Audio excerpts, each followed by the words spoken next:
Hey my good friends, Sam Haymart for Test Driven TV. Recently I got the chance to test drive the 2017 Mitsubishi Mirage G4, one of the least expensive sedans in North America. Quick drive review coming right up.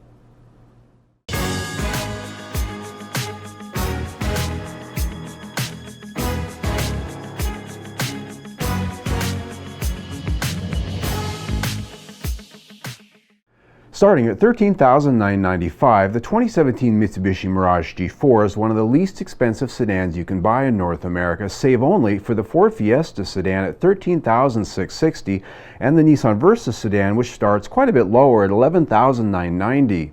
Right up front, comparisons on larger, more expensive cars can be less about dollars and cents than things like features, design, and preferences.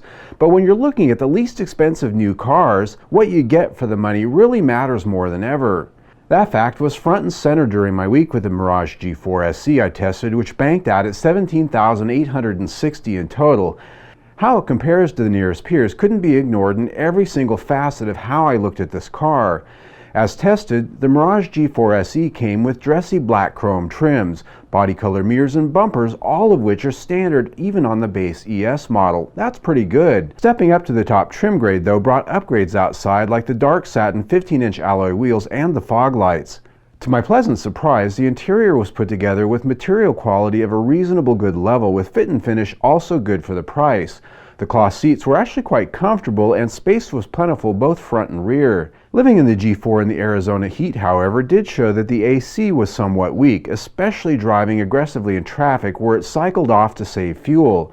Compared to the Ford Fiesta and Nissan Versa I've tested before, it was definitely back of class in this area.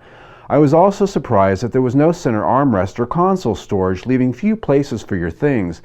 And that gets me to the audio system, which, while relatively attractive looking with its large touchscreen, offers few features. It does have Apple CarPlay and Android Auto, as well as Bluetooth connectivity, which is above class. Audio quality is also quite good. But the USB port? It was a dongle pigtail cord that you had to slam in the glove box and let it sort of hang there to use. Not exactly class leading, to say the least. But when it comes to driving and living with it, how the Mitsubishi Mirage G4 compares with its peers is likely the most important measure. Starting with motivation, it comes with a 78 horsepower 1.2-liter 3-cylinder engine, and here in the SE, a continuously variable transmission, or CVT. Right at the outset, that puts the Mirage G4 at a big disadvantage given all of its competitors come with larger and more powerful 4-cylinder engines good for 100 horsepower or better. One might think this pays dividends in fuel efficiency, but it doesn't. Efficiency ratings of 35 mpg city, 42 mpg highway, and 37 mpg combined are middle of class, and my actual mpg was a dismal 29 combined. The fact is, it's a much smaller engine that has to work harder to move the 3,100-pound car than a larger engine would. And in practice, the 3-cylinder mill is also quite rough and noisy as it churns along like a blender in traffic through the CVT, that itself is rough and unrefined as they come. By comparison, the 4-cylinder and CVT in the Nissan Versa sedan is a huge improvement. The engine in the Ford Fiesta, a joy by comparison. Driving and handling around town was another area where I really scratched my head. The ride itself is quiet for the class and comfortable, the chassis relatively soft in its tune. It's when the road gets choppy that bumps crash easily through your seat with smashing, jarring noise from the suspension that has little travel and damping ability.